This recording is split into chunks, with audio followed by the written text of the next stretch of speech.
बहुत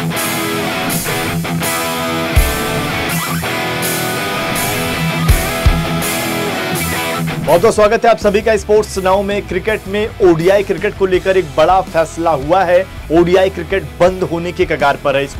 इसको लेकर एक प्लानिंग भी बन चुकी है और फिर उसके लिए डेट भी लॉक कर दिया गया है कि आखिर इस तारीख के बाद, इस साल के बाद ओडीआई क्रिकेट लगभग खत्म हो जाएगा, यानी कि फिर बचेगा तो फिर टी20 क्रिकेट और फिर आप देखेंगे तो सिर्फ आईपीएल और फिर टेस्ट क्रिकेट। इसी को लेकर इस वीडियो में आपको बताएंगे कि आखिर ऐसा कौन सा प्लान है कि ओडीआई क्रिकेट को एक मीटिंग की गई है, जो ओडीआई क्रिकेट को खत्म करने के लिए मीटिंग की गई, उसके बारे में भी बात करेंगे। लेकिन आपसे एक रिक्वेस्ट है कि अगर आपने अभी तक स्पोर्ट्स नाउ को सब्सक्राइब नहीं किया है तो प्लीज कर लीजिए।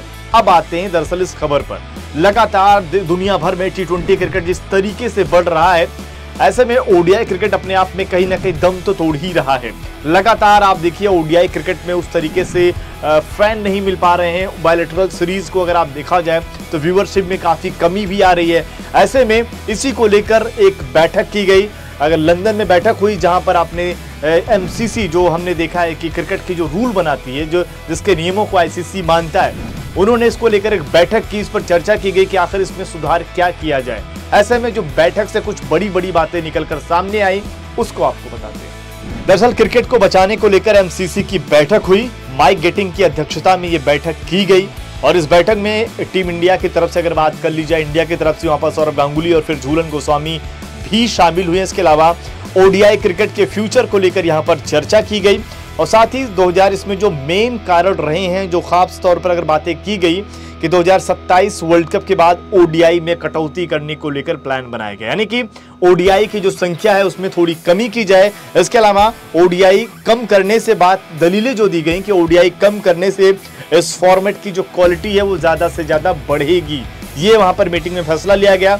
इसके अलावा वर्ल्ड कप से एक साल पहले ही खेला जाए बायलैटरल सीरीज, यानी कि जो ओडीआई मुकाबलों की बात कर रहे हैं उसको बंद कर दिया जाए और फिर जब ओडीआई का वर्ल्ड कप आने वाला हो, यानी कि जैसे कि 2027 में अगर मान लीजिए ओडीआई वर्ल्ड कप है तो फिर 2026 से ओडीआई वर्ल्ड कप खेला जाए, उसके बाद के जो साल हैं वहां पर वर्ल्ड कप ना खेला जाए।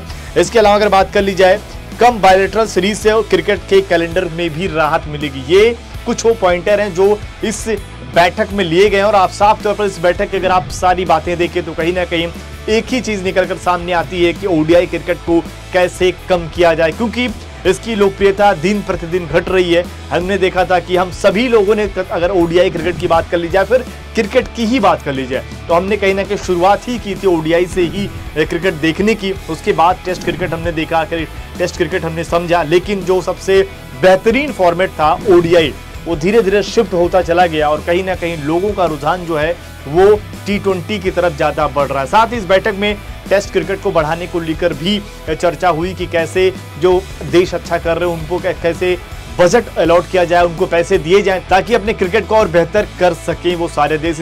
इसी को लेकर ये बैठक की गई और विमेंस क्रिकेट को भी बढ़ाने को लेकर चर्चा की गई। लेकिन साफ तौर पर ओडीआई क्रिकेट को खत्म करने को लेकर जो बातें हैं, ऐसे में साफ है कि आईपीएल हो गया या फिर चाहे हम बीबीएल की बात करें या फिर आप पीएसएल की बात कर लीजिए, इन लोगों के लिए बेहतरी रहेगा, क्योंकि अगर साल भर में ओडीआई क्रिकेट बंद हो जाएगा तो कहीं ना कहीं फिर से वो जो दलीलें दी जाती हैं कि एक समय ऐसा आएगा कि पूरे साल भर टी20 लीग ही चलती रहेगी। ऐसे में वो शब्द कहीं ना कहीं यहाँ पर सही होते दिख रहे हैं और कहीं ना कहीं अगर आप देखें तो अभी भी पूरे साल भर टी20 के लीग बहुत सारे हो भी रहे हैं। ऐसे में ये मानकर आप चलिए कि अगर ऐसा नियम आता भी है और 2027 के बाद जब एमसीसी ने इस तरीके का प्लान बना लिया कि ओडीआई वर्ल्ड कप बिल्कुल खत्म कर दिया जाए, बिल्कुल कम कर दिया जाए, तो ये मान के चलिए कि ओडीआई क्रिकेट लगभग अब खत्म हो जाएगा। खिलाड़ियों की भी जो दिलचस्पी इससे कम हो जाएगी, इस पर फैसला ले लिया गया। बाकी आपको क्या लगता है कि ओडीआई क्रिकेट को अब कम कर दिया जाना चाहिए या फिर आपको लगता है कि ओडीआई को बिल्कुल खत्म करके सिर्फ टी20 पर फोकस करें और फिर टेस्ट क्रिकेट पर फोकस करना चाहिए? कमेंट बॉक्स में अपनी राय जरूर दीजिए। फिलहाल इस वीडियो को देखने के लिए बहुत बहुत धन्यवाद।